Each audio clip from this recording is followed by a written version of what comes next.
একটা দল সিরিজের দুটো টেস্টেই বাজেভাবে হেরেছে, এর মধ্যে একটি আবার ইনিংস ব্যবধানে। 43 রানে অল আউট হয়ে লজ্জার একটি ইতিহাসও গড়া হয়ে গেছে এরই মাঝে।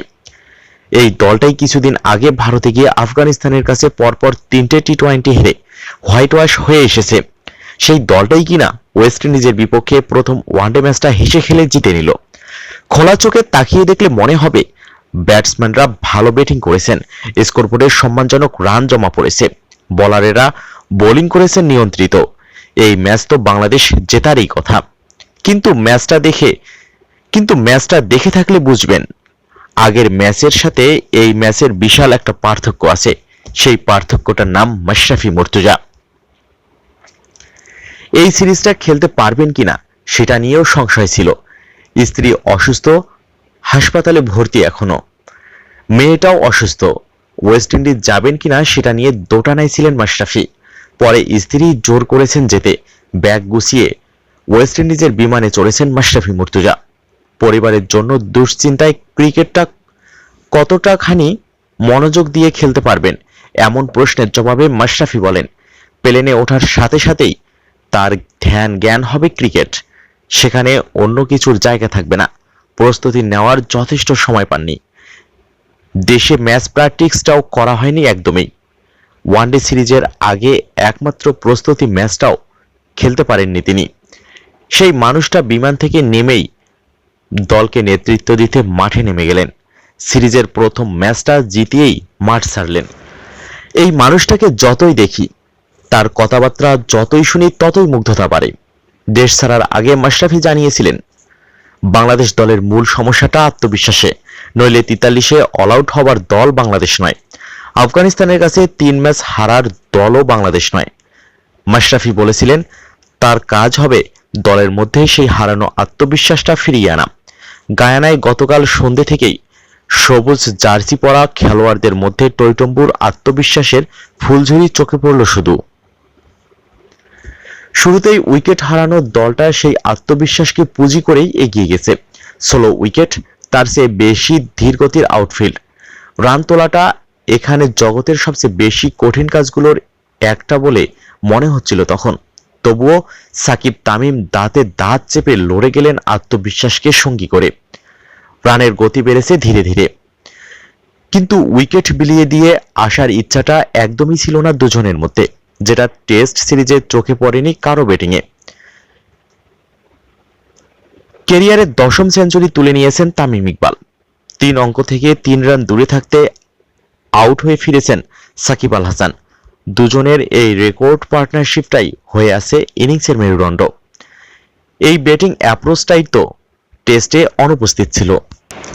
দেশ ছাড়ার আগে BDNews24.com-কে দেয়া এক সাক্ষাৎকারে মাশরাফি বলেছিলেন, আমার কাছে মনে হয় সবকিছু বদলানো স্রেফ একটা মুহূর্ত বা একটা ঘটনার ব্যাপার। মনে করুন প্রথম ওয়ানডেতে যদি আমরা আগে ব্যাট করি, যদি 100 রানের উদ্বোধনী জুটি হয়, কিংবা আগে বল করলাম, 100 রানের মধ্যেই 3 থেকে 4টা উইকেট তুলে নিলাম, দেখা যাবে সবাই চাঙ্গা হয়ে উঠল। সাকিব তামিমের সেই জুটিটাই মাশরাফির ভাষ্যমতে সবাইকে চাঙ্গা করে দিল। মুশফিকও সেই আত্মবিশ্বাসটা নিজের ভিতরে নিয়ে সময়ের চাহিদা মেনে 11 বলে 30 রানের দুর্দান্ত একটা কেমিও খেললেন। দলের স্কোরটা নিয়ে গেলেন সম্মানজনক একটা স্থানে। অধিনায়কত্ব বলুন বা আত্মবিশ্বাসের যোগান দেয়া, এসব ছাপিয়ে মাঠে তার মূল কাজ বোলিং। সেখানেও একদম প্রথম বল থেকেই তিনি দারুণ নিয়ন্ত্রণে রাখলেন নিজেকে, সেই সঙ্গে প্রতিপক্ষের ব্যাটসম্যানদেরও। 6 ওভারের প্রথম স্পেলে 18 রান দিয়ে একটা উইকেট। পাওয়ার প্লেতে ক্যারিবীয়দের রানের চাকায় লাগাম দেওয়ার কাজটা দারুণভাবে সেরে রাখলেন মাশরাফি। রানের জন্য হাঁসফাঁস করতে থাকা ওয়েস্ট ইন্ডিজের ব্যাটসম্যানেরা তখন শট খেলার ঝুঁকি নিতে শুরু করেছেন। দ্বিতীয় স্পেলে যখন আক্রমণে এলেন, তখন ওয়েস্ট ইন্ডিজ রান তাড়ায় ভালোভাবেই ট্র্যাকে আছে। 36তম ওভারে মোস্তাফিজুর রহমান হারলেন জোড়া আঘাত। নেতা হয়ে মাশরাফি আর চুপ থাকেন কি করে? পরের 3 ওভারে টপাটপ আরও 3টি উইকেট তুলে নিলেন নড়াইল এক্সপ্রেস। ওয়েস্ট ইন্ডিজের লোয়ার মিডল অর্ডারটা একাই গুড়িয়ে দিয়েছেন তিনি। রাসেলকে আউটের আগে নাসিয়েই ছেড়েছেন। একই ফাঁদে ফেলে স্বীকার করেছেন নার্সকেও। ম্যাচ শেষে নামের পাশে 37 রানে 4 উইকেট, এর মধ্যে একটা মেডেন ওভারও। তাকে জড়িয়ে ধরে থাকা সাকিবের মুখের চওড়া হাসিটাই বলে দিচ্ছিল মাশরাফি দলে থাকলে কতটা নির্ভার হয়ে খেলতে থাকেন বিশ্বসেরা অলরাউন্ডার সাকিব আল হাসান।